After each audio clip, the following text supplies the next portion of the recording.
আমরা বসবাস করছি এই তো জন্মভিটা, দীর্ঘ কয়েক বছর আমাদের জন্ম এখানে, আমার বাবা এখানে গত হয়েছে। হ্যাঁ, আমরা আমাদের এখনও জায়গা আছে 8-10 বিঘা, ছিল আমাদের মোট শরিকের 40 বিঘা মতো। হ্যাঁ, সব নদী চলে গেছে, এখনও আপাতত 10 বিঘা করে আছে। হ্যাঁ, কোথায় যাব কী করবো কোনো ভেবে পাচ্ছি না। হ্যাঁ, মা আছে, আমরা আছি, বাচ্চারাও আছে।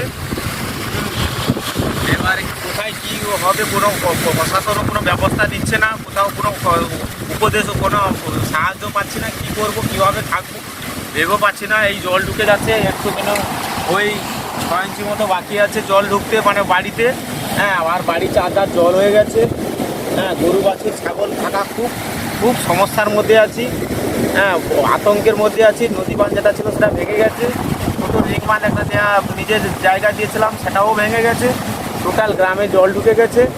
হ্যাঁ, গ্রামটা হাফ জল ঢুকে গেছে, নোনা জলে ভর্তি হয়ে গেছে। আর মানুষ কীভাবে থাকবে কোনো ভেবে পাচ্ছে না।